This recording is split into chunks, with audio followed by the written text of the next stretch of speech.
In all my life, I've never met a person who said, when I grow up, I want to be a direct seller. Most of us come to this industry because it offers something more. Maybe you love to stamp and wanted more product. Maybe you want to travel. Maybe you just want some recognition for a job well done. Whatever that something more is, Stampin' Up! Becomes the vehicle to make it happen. Once upon a time, there were two friends who decided to try their hand at direct sales. They found the Stampin' Up! Opportunity and thought they'd give it a go. As is often the case with friends, they were different as night and day, and they both defined success differently. The first friend had a big vision. She wanted to grow her Stampin' Up! Business to have a big impact and touch many lives. She envisions her team stretching across the city, the state, maybe even the country. The second friend's vision was more localized. Her why centered around her family, and she wanted to have enough money to be able to stay home and spend time with the people she cared about most. She didn't want to work all the time and miss out on the important moments in the life of her family. Can you see yourself in one of these friends? Can you start to see which your team members might be? Very often, depending on what stage of your life or business you're at, you might be both of these friends at any given point in time. I've had the good fortune to meet demonstrators at all levels in the company. Some started small, and others were pretty ambitious. Some turned the volume down for a while during a change in the seasons of their life, and some picked up steam after they'd been at it a while. Now let me be clear. Both visions are 100% perfect. You need both of these kinds of demonstrators on your team if you want your team to be healthy. And then there are the people in your team who are hobbyists, who love the creativity and just want to spend time stamping. Don't shame the size of someone's dream just because it's not the same size as yours. Dream scale shame is very real. I've been the big dreamer in the room where people tell me, why can't you just be happy with what you have? And I knew I was destined for something more. I've also seen people who are quite content with making their piece of the world the best that it can be when the people around them are saying, you need to dream bigger. Regardless of the size of your dream, if it's your dream, then it's big, period. This is the story of every demonstrator that has ever been or ever will be. We all come to the table with a story, a dream, a vision for something more. The key is to define success on your terms. You'll never achieve that going after someone else's dream. It has to be yours. The best way to do that is by helping others. You may have heard that famous Zig Ziglar quote, you can have all you want in life if you help enough other people get what they want. There's an important word in there that most people miss. Enough. You can have all you want in life if you help enough other people get what they want. How do you define what's enough?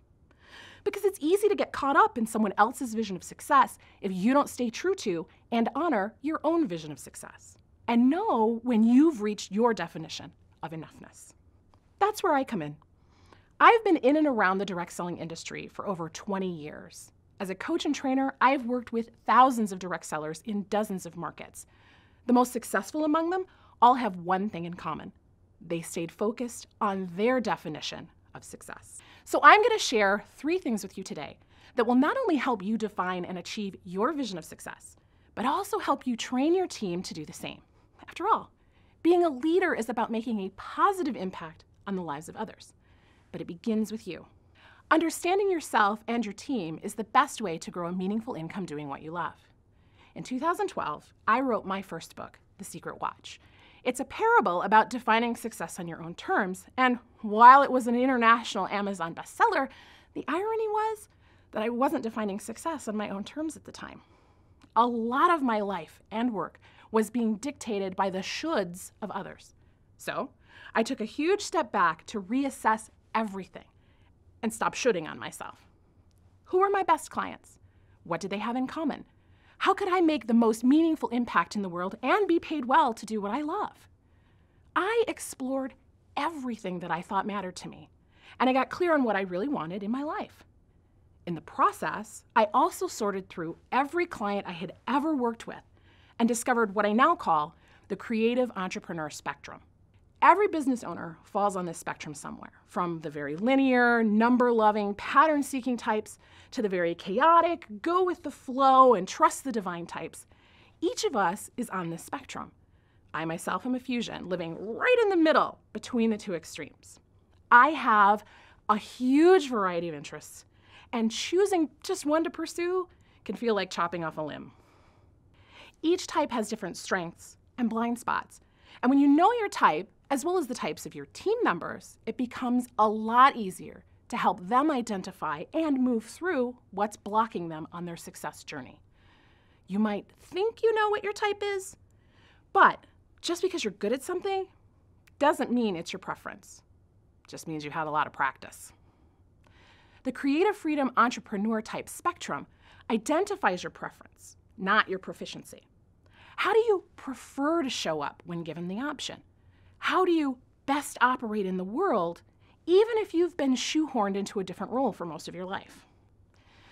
Let's look at each type, and later I'll show you how you can take the assessment and discover your type for free. Linears are results-focused. They love to hit goals, meet deadlines, and check off boxes. They can come across as hard-driving type A folks that are good at setting and achieving goals no matter what it takes.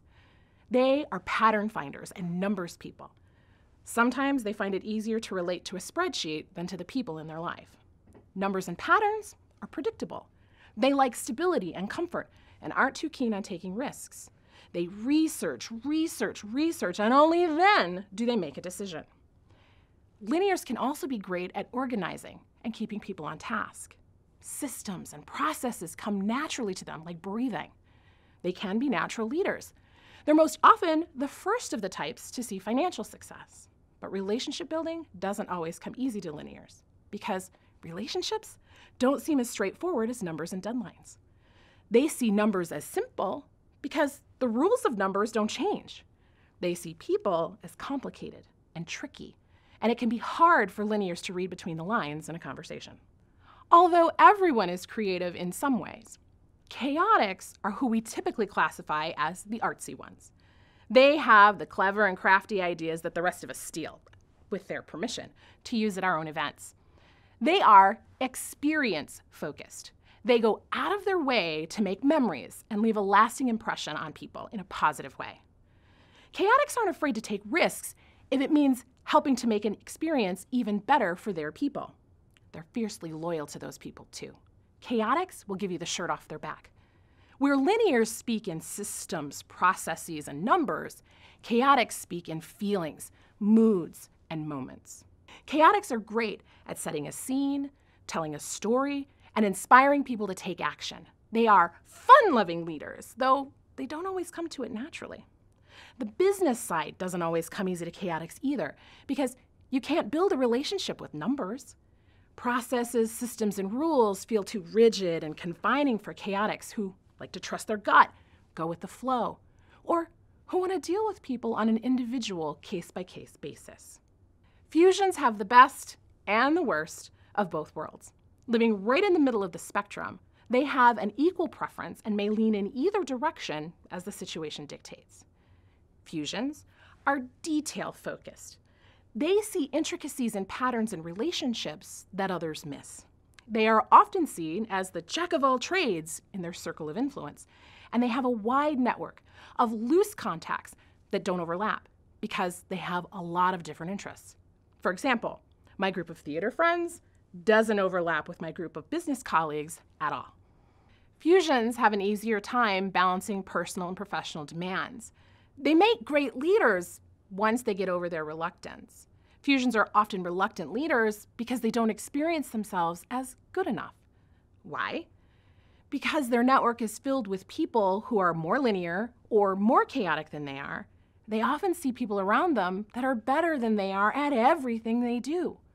What they don't realize is that no one else in their network is as good at all the things as they are. Fusions spend an inordinate amount of time trying to perfect something before they put it out into the world. If it isn't perfect, they won't share it. As you think about yourself and your current team members, where do you think you fall on the spectrum? Hopefully, this allows you to see yourself and your team with fresh eyes. Knowing where they are on the spectrum can help you get yourself and your team unstuck when you hit a wall. If a chaotic is struggling to hit her monthly goals, it can be helpful to give the metrics meaning by relating them to people. Sally, you can connect with one person at each event and learn more about them. That would help you find your next team member.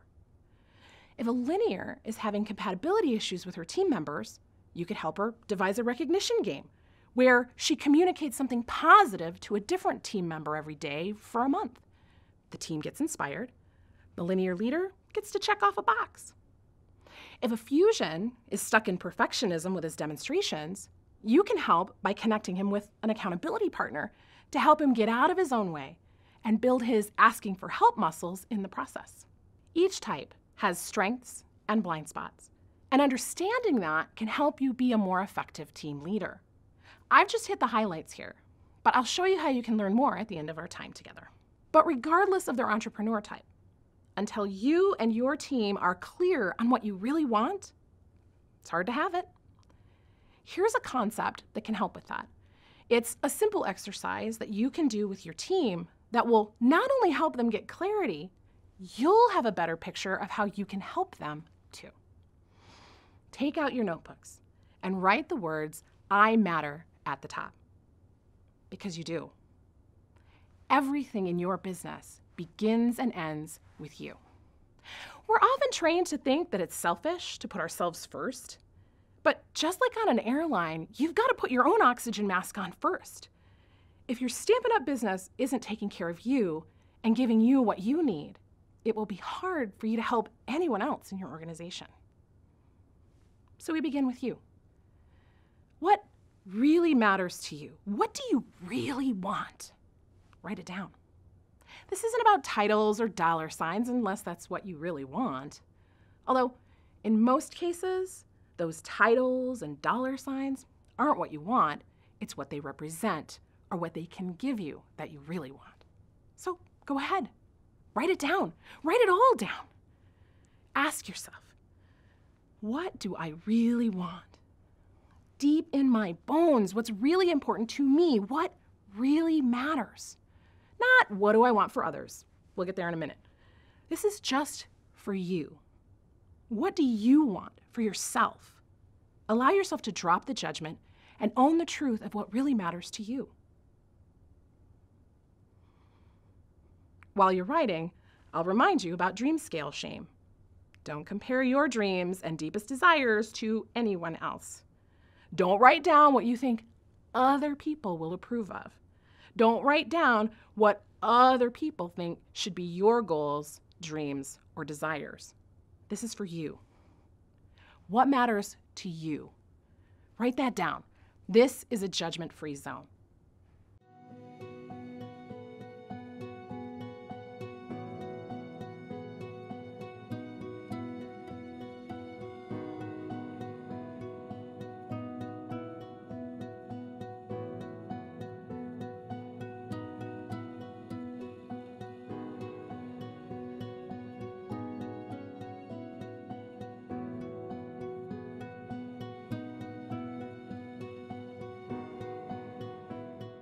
Now on the next page, write the words, you matter.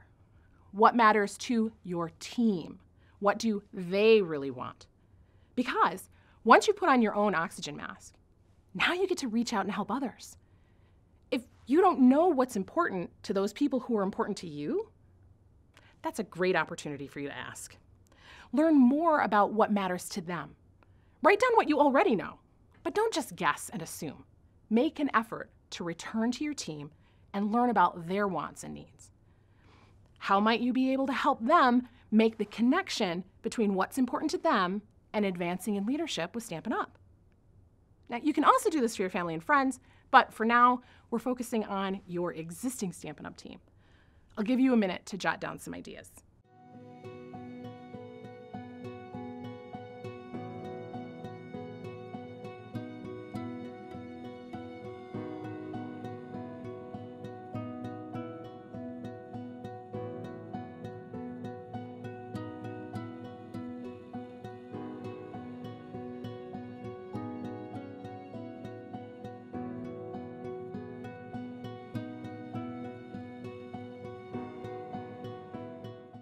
The third element is we matter.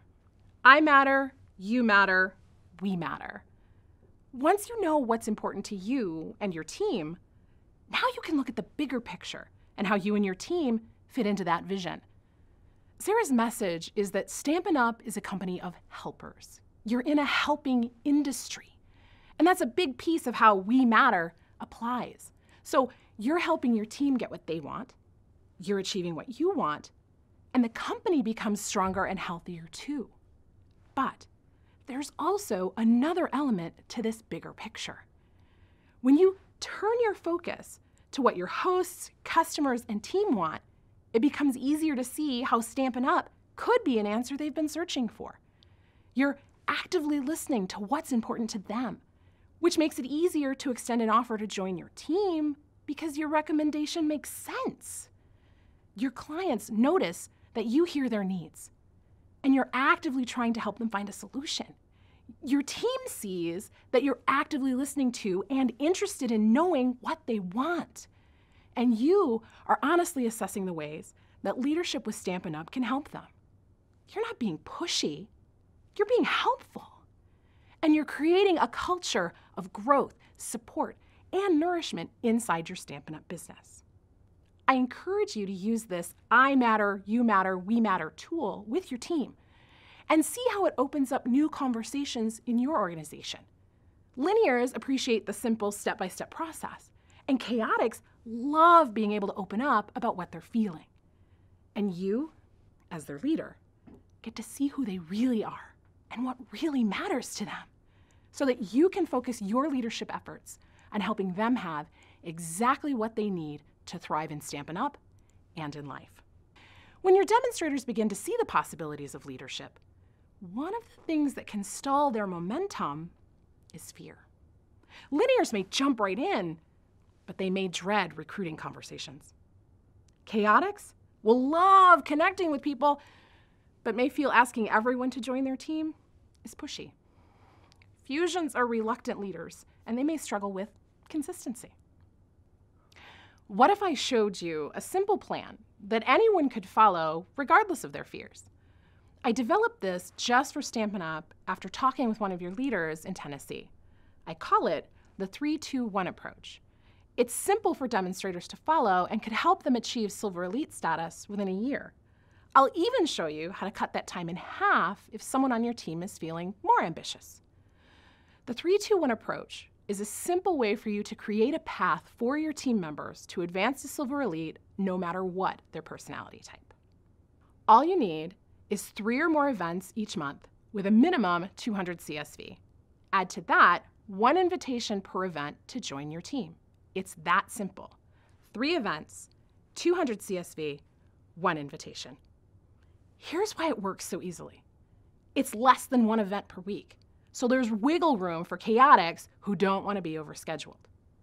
200 CSV isn't a big lofty number for most active demonstrators, so fusions won't get caught up in perfectionism or comparisonitis.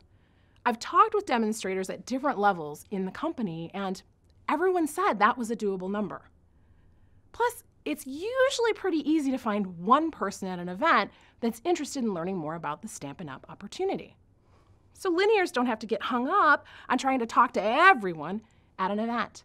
Also notice, I didn't say one person has to join your team from every event, just that you need to invite one person. Most of the time that's going to be your host because you've already been building a relationship with them. They already like the product, but it could be anyone. And if you're seeing the same groups of people each month, talk to a different person each month or ask them to invite a friend. Stampin's always more fun when you do it with a friend. That means you get to share what you love with a person or two at each event and share with them why you think the Stampin' Up! Opportunity might be exactly what they need to help them have what really matters to them. You get to be selective, not pushy. Once you've practiced it a bit, you might find yourself so enthusiastic that you're inviting more than one person from each event. Pretty awesome. If you only invited one person from each party, that's 3 invitations per month, or 36 invitations in a year. Only 5 of them need to say yes. The magic here is in being consistent. And really, it's not magic at all. Just you and your team putting in consistent effort. One of the reasons my own direct sales teams had such low attrition was because I encouraged them to book events 6 months out and see a longer-term vision for their business. If you're always focused on the next few weeks, that creates a lot of stress and pressure to perform perfectly or get it right all the time.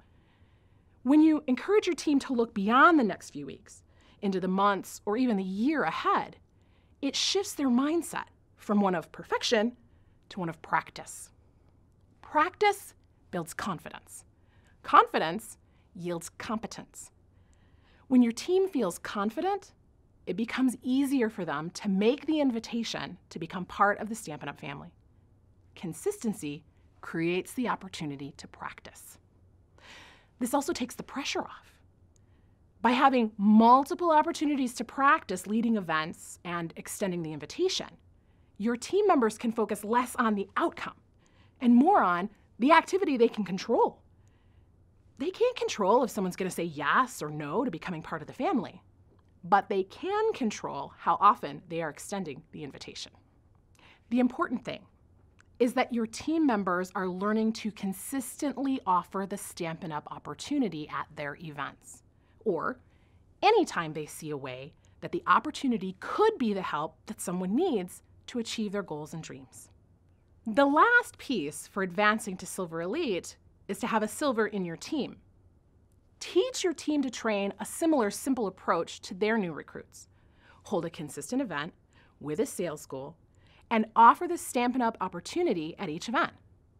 The odds are in your favor that one of the 5 recruits, if they're trained with this approach, will be the leader that they need to achieve Silver Elite. Do you have a team member who is more ambitious? It's possible to achieve Silver Elite in 6 months by doubling your efforts. Hold 6 events a month, or increase your CSV to 400 per event, or do both. It's up to them. That's the beauty of the 3-2-1 approach. They can do the minimum and still achieve their goals, or they can speed up the process and achieve their definition of success even faster. Again, it goes back to helping them get what they want. That's it. Simple things to help you define and achieve success on your terms by understanding the personalities on your team and using 2 simple tools. The Creative Freedom Entrepreneur Type Quiz will help you uncover your type. Then use the I Matter, You Matter, We Matter tool to get clear on what's really important to you. Then train your team to build their business using the 3-2-1 approach and watch your business grow. As you create a strong recruiting culture that's focused on helping others get what they want, it will be easier for you, as Zig Ziglar said, to have all that you want. These tools help you do that with less effort and more ease. But don't take my word for it. Make a 30-day commitment with your team. Visit lisarobbinyung.com/321challenge and sign up for my free 30-day business building challenge. You'll get free access to my assessment so that you can determine your entrepreneur type, as well as printable tools to guide your team through everything that I've taught you today. James Keller famously said that a candle loses nothing by lighting another candle.